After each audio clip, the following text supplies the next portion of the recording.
Not necessarily a job, but it was something I did that made me some money, so I'm going to say it counts. Well, I live in Montreal for starters.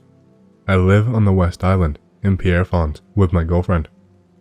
The past 2 years, I've been attending college and working at some shitty cafe. Dealing with the shitty customers finally got to me, so I quit my job at the cafe and started looking for a different job. Preferably one where I would not have to deal with assholes constantly. It got to the point where nobody was hiring, and I desperately needed money for rent and for school and doing shit socially. I was talking to my best friend about me having a hard time financially, and he told me that if I helped him do this thing, he would split the profit with me. Well, I am not sure what, but my friend's father had something to do with property, mostly commercial, stores, factories and shit, no homes or anything. What my friend would do is look through his dad's work shit and find out the addresses of these closed down places, what their purpose was, how long ago they closed down, etc. He had some sort of personal evaluation process where he would consider whether or not a place was worth looting and if it was a good time to do so. I went with him to a couple places to salvage what we could and sell it to anyone willing to buy it. There were some pretty valuable finds.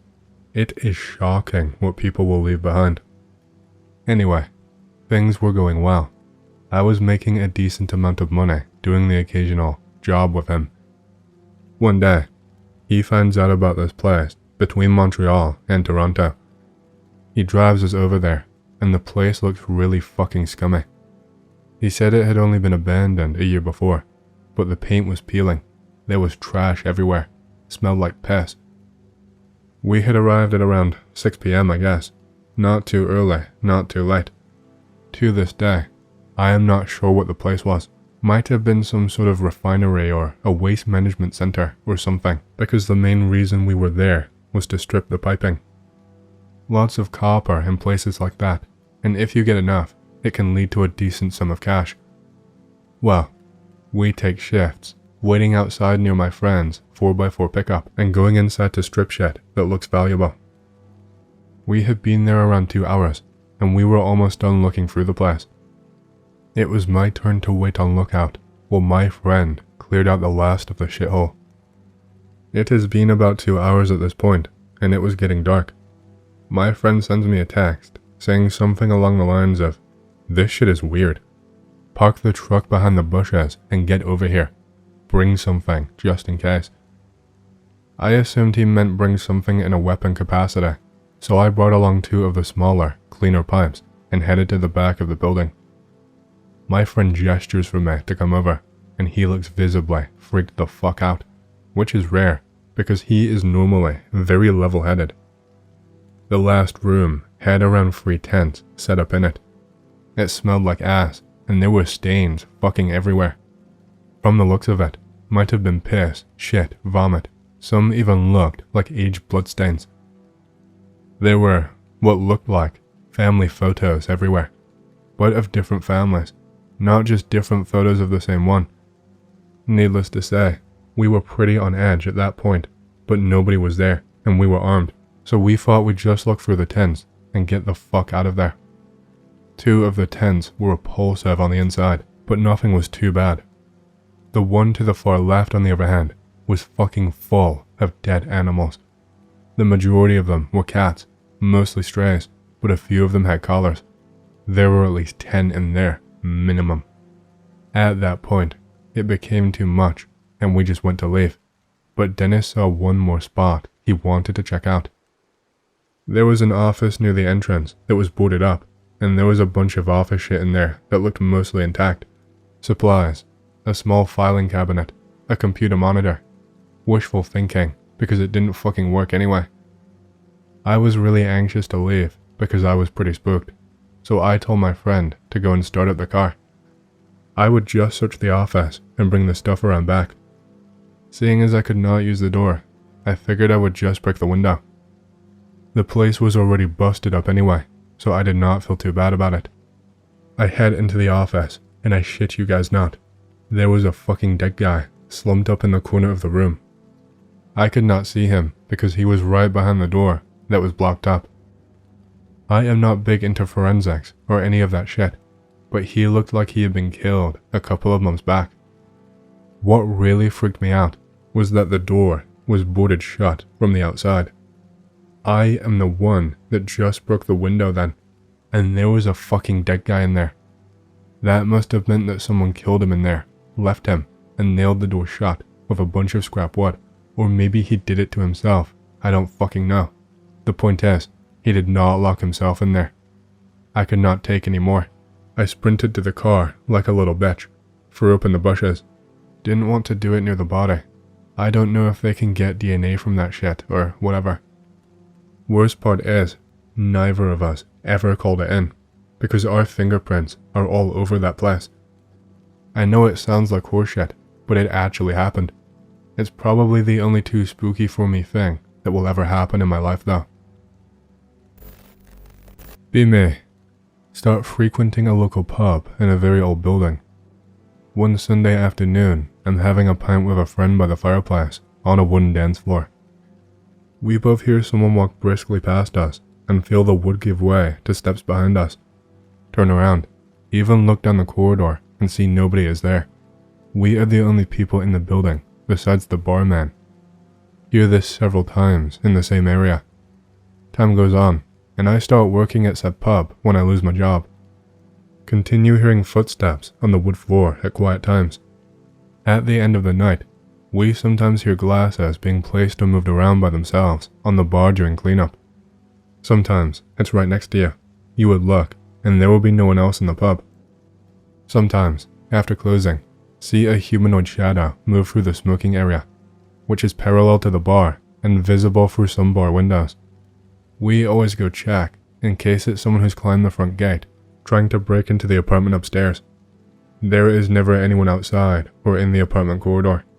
Learned from oldest co-worker who lives in apartment upstairs that the building is definitely haunted.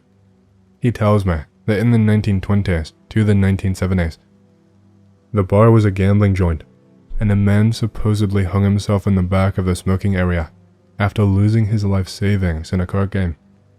The same spot that the shadow figure and the footsteps and doors move towards. He tells me it's fine and that the ghost is not malicious, just wants company and to be around others.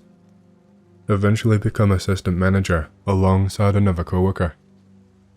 Other assistant manager is really into egg shit. He likes to hang out at night after hours and chat. We talk about the ghost frequently.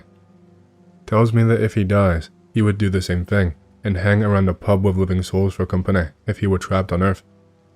We sometimes hear shit together. Neither of us are freaked out, but we definitely believe that the place is haunted. On nights that I close up alone, I send the staff away to count cash and settle accounts, and feel a somber oppressiveness, but only when alone. Sensation goes away after I pour a glass of whiskey and leave it out on the bar for the ghost. Assistant manager friend suddenly dies of a brain hemorrhage in his sleep. We close for a week, and I am made temporary general manager. More and more paranormal activity is reported by staff, including shadow figures outside, glasses and furniture moving alone, etc. One night, me and two co-workers stay back to have a pizza and some pints.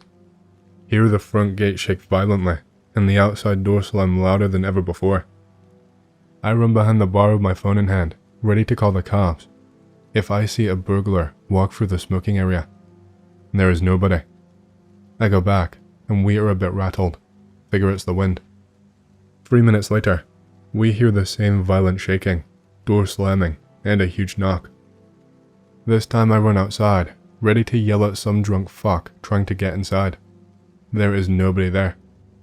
I open the front gate and look up and down the street. There is only a girl from a bar next door walking home. Ask if she just saw anyone running from the gate. She says no. I am freaking out. Tell my co-workers, who decide it's the dead assistant manager who's fucking with us, just like he said he would if he died. We leave immediately. Leave the job maybe 2 weeks later to move abroad. True story. I don't remember when exactly this was.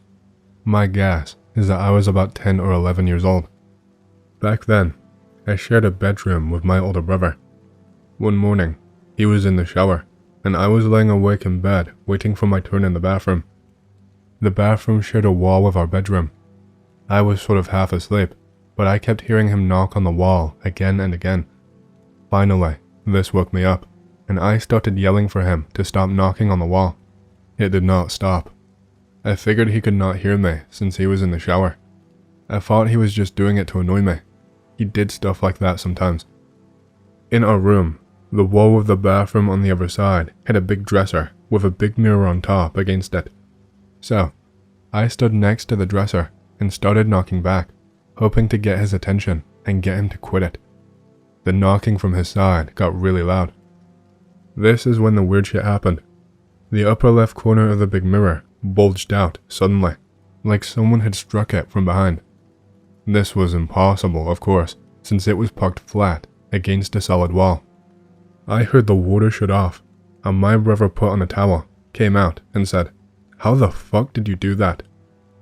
It had not occurred to me at that moment since I was half asleep, but the shower was on the side of the bathroom that we did not share a wall with. There was no way he could have been knocking on the wall while he was in the shower. He said that he had gotten out of the shower when he heard me knocking on the wall, and started knocking back to get me to shut up. Suddenly, the medicine cabinet flew open, and that is when he got out of the bathroom. I still have no fucking idea what happened that morning. Hey, I hope you've enjoyed the story so far. If you do and you want to hear more, please leave a like and subscribe to my channel, and leave a comment down below, as it lets the algorithm know that you like my content and it promotes it to more people. My goal for the channel is to hit 50,000 subscribers, and we're closing in fast, so thank you, and back to the stories. The year was 1970. I worked for Caltrans as a right-of-way agent for the state of California. I was taking some legal documents over to Bakersfield to have a county judge sign. I was traveling on Route 58, west of Mojave, towards Bakersfield, and east of Tehachapi in my 1957 Chevrolet State car. A state highway maintenance crew was repairing the westbound lanes. Traffic was stopped in these two lanes for up to 15 minutes. I pulled right, off of the highway to a dirt and gravel turnout, and backed up to a low-level brush and rock area with no dirt roads behind me. I sat in the car for a few minutes and decided to take a look at the documents I was taking to Bakersfield for the judge. Before I got the documents out, I noticed something in my rearview mirror and turned to see what it was. I was amazed to see a vehicle directly behind my car with two individuals wearing gray-white suits. Mine was the only car on the turnout. No car could have possibly gone around the front or back without me seeing or hearing it. There was no sound at all. I continued to look directly at the car and the individuals through the back window. The car was maroon with a dark top. The grille looked similar to an older Buick. The license plate was light in color with no discernible markings. The two individuals in the car, as stated, wore jump-type suits with no buttons. They were slender, with no visible hat or hair, and their bodies appeared to be smaller than the average-sized man. Their eyes were very dark and semi-oval, little larger than a normal human. They stared at me and never blinked. They both had two small holes in their nose, very small mouths, no lips, and I could not see any ears. Nor could I see their arms due to their car hood hiding over half of their bodies. After a few minutes of staring at each other, I noticed light traffic starting to move slowly again on the highway to the west. So, I drove from my parking area to the paved highway, heading towards Bakersfield again. The highway's westbound lanes were now open to the public. I was driving at about normal speed in the right-hand lane, just west of where the state construction was. Looking to my left, I saw a maroon car driving at my speed, parallel to me with the same individuals I had seen at the turnout. The driver looked continuously to the front. I immediately noticed that he had no nose and he was bald. The passenger in the car was again staring directly at me. We drove parallel to each other for about 15 seconds. I did not know what to do, so I waved my hand at them as if to say goodbye. They immediately sped down the highway and disappeared around a moderate curve to the right. I sped up to try and see the maroon car again, but it had disappeared. There were rather steep rock cliffs on the right side, and no place to turn off the highway. The next day, driving from Bakersfield to Bishop, I stopped at the same turnout of my first encounter and went to the same spot. I saw my tire tracks from the previous day, but saw no other tracks behind mine. As you might deduce, I have never breathed a word of these happenings for decades to anyone for fear of being ridiculed. I have mulled over this experience many times over the years. This is my true story of a very strange, mysterious, and profound event. I've had a few ghost encounters, posted a few on here, drove through a ghost town no one remembers as a kid, on the way to a hunting trip, and the old guy driving the RV behind us asked where we went, / why did we drive off. Never got talked about again. I remember getting more and more scared about the loneliness and wanting to pull out guns for protection, until Dad/grandfather U-turned us and we got back on track. Saw a ghost in a house we lived in for a while. Mom and I were coming in the side door and could see clearly through the long rectangular shaped house, and a guy in a brown suit walked into the hallway, looked at us, and turned and walked up the stairs. Raises my skin just thinking about it. Actually, a lot of these stories give me that goosebump, shaky feeling. I wonder if that has something to do with energy or whatever from there. Same house, woke up to a girl looking down at me in a nightgown. She was really pale and kinda glowed. I could not even scream and just went cold. And started crying and praying with the covers over me, and somehow went back to bed. Ran downstairs when I woke up crying. This was like 8th grade, so my dad was a tad put off.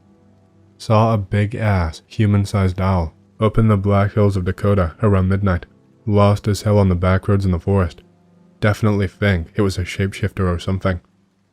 Was visiting a friend on a college campus who lived in a building converted into apartments where they put up walls where there used to be open space. Well, that pissed off some ghosts. Combine that with the creepy, externally locked bedroom upstairs, like they locked a kid in there. It felt really weird. We got drunk, and I started telling ghosts to do something, / make a sign, and we went to the bars. And when we came back, a hanging plant had been knocked down, and the hook securing it to the ceiling was like broken in half. Not ripped from the ceiling, but like torn, as if someone hit it with a fucking hammer. Dirt was in a straight line, and the plant was still like perfectly fine. Totally fucked up.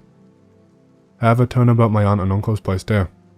Was an old ranch house they bought from 1800s, and multiple spirits and events occurred with physical manifestations and even violent physical interactions. One or some were playful, and others were angry, scary, and violent. Like, one ghost would be hiding items, and they would be finding them in weird places. Another would push my aunt sometimes, and once grabbed her ankles and pulled hard while she had just laid down to bed with my uncle out of town. Uncle was in the living room and overheard what he thought was my cousin coming down the stairs and standing behind him, and was talking to her for a few minutes till my aunt came in and asked him about it, and the girls were outside. I will try and remember others. My great aunt also wrote a compilation of historic ghost stories and encounters from our region. Shit is crazy. I bet ghosts scare the hell out of certain intel agencies. Like, there is crazy records of them existing for all of human history, and no one has a real clue on them. Probably as guarded as like aliens if they know anything at all. Dad says drowning men. Internal feeling to keep exploring. This story is not of my own, but of my dad's. We were at a lake in Nevada for a family reunion. We basically rode jet skis and grilled, and my dad decided to take his jet ski out by himself for some alone time. He told me that he went way out into the lake, past where anyone was. The lake is huge and has many channels splitting off, and he decides to take one. He said he went really far into the channel and began to think, what the hell am I doing out this far? I could get lost and nobody would ever find me. He said he was about to turn around, but something internally kept telling him to keep going just a little bit further. He kept going, and each time he thought about turning around, that same feeling came over him, so he continued on like this for a while. Then, oddly enough, He sees a lone jet ski with no one on it, floating off in the distance, being dragged by the current. He approaches the jet ski a little closer, when suddenly, he sees a man shoot out to the surface, gasping for air. Holy shit, he is drowning, my dad thought. Guy takes what appears to be his last breath and fight for life before sinking beneath the waves. My dad speeds up to where he saw the guy and reaches down into the water as far as he can, and sure enough, he can feel the guy grab onto his hand. Dad pulls him onto the jet ski, and the guy is just gasping for air. Dad reassures him he is okay and to catch his breath. Guy tells my dad after calming down that he can't believe it, he saved his life. He said he was on his last leg, and when he was drowning, he just kept praying to God to save him, pleading for some kind of help, and that he was so tired that at that moment, he took his final breath of air before giving out to exhaustion. He saw my dad approaching him from a distance. My dad said he never had any weird or spiritual experiences in his life until that day.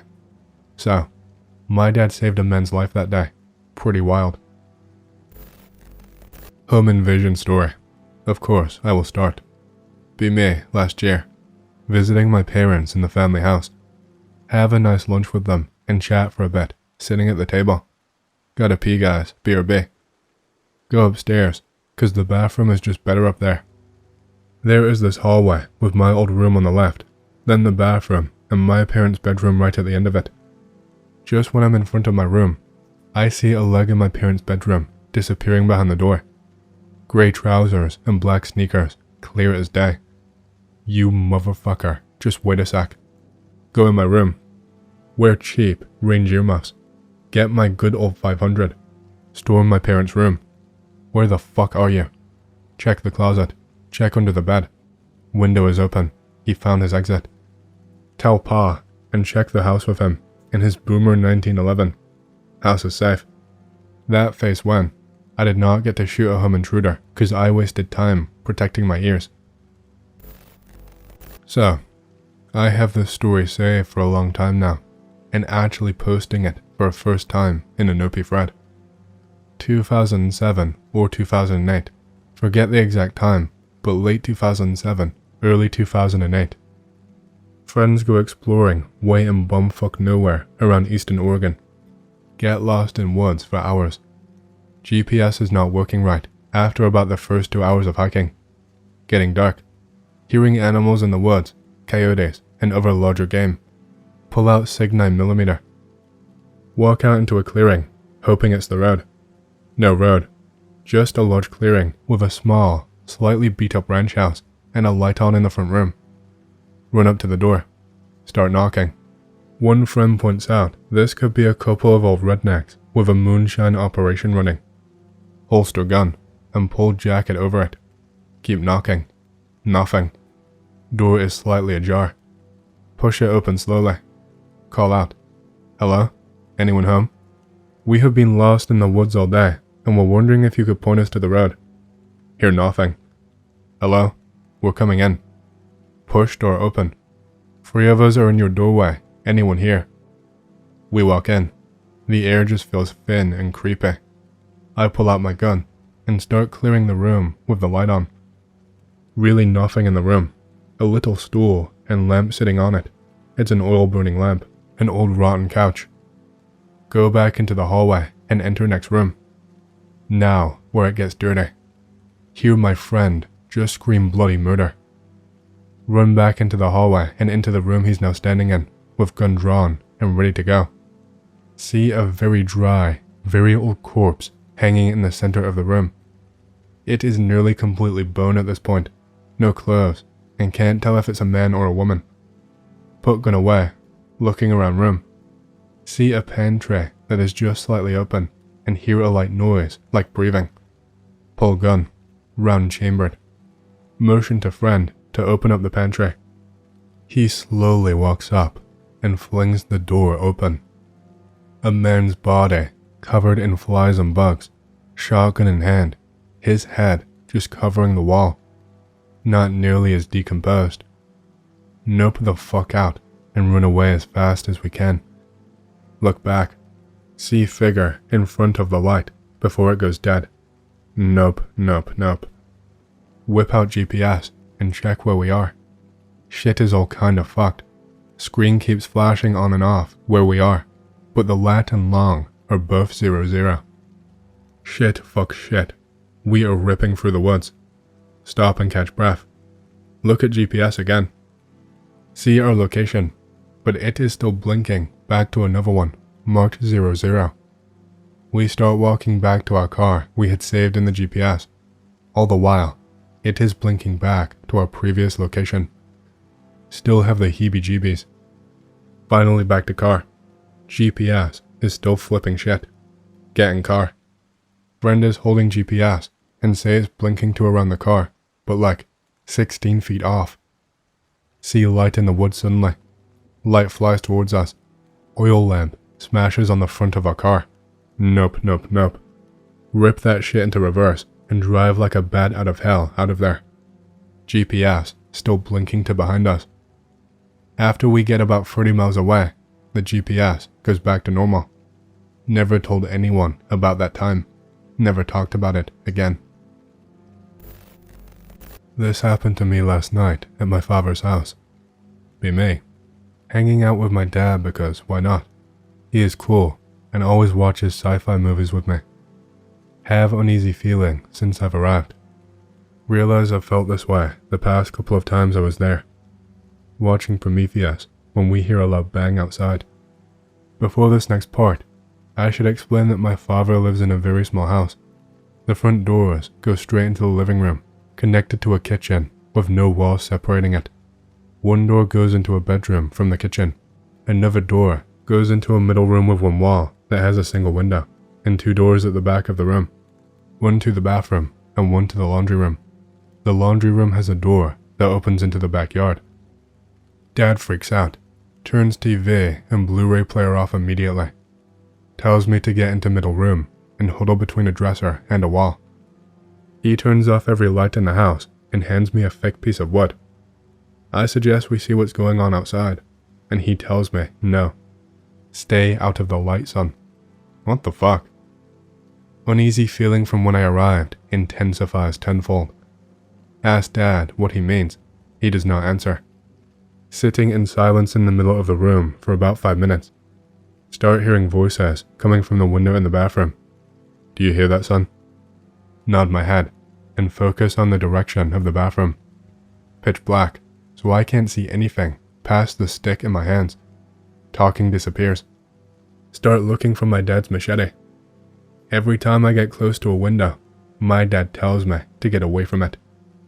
Every time I step into a patch of light, my dad tells me to get out of the light. We both get back into position between the wall and the dresser. Begin hearing taps and scrapes against the back door. Ask Dad what that is. He shushes me. Sit like this for what seems like hours. After a period of time I could not keep up with, my dad begins telling me about weird things happening to him. He says he's been seeing things in the woods behind his house, and when he takes pictures, he sees faces.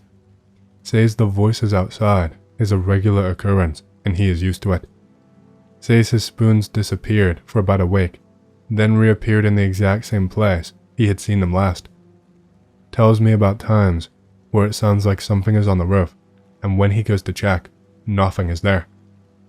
Talks about experiences where when him and his girlfriend leave, they come back with their dresser drawers open and their clothes all over the ground, soaking wet. The last thing he tells me is this, word for word. There are entities here, son. I have seen them. I noped the fuck out, told him I wanted to leave, packed my things, and got the fuck out of there. I still think that there are things he has not told me, because while I was leaving, he kept saying, "Please hurry up, son. Please hurry." I noped out so fast, I forgot to grab both of my movies and my favorite hat. Sorry for the anticlimactic ending, but that is what happened. It was terrifying, to say the least.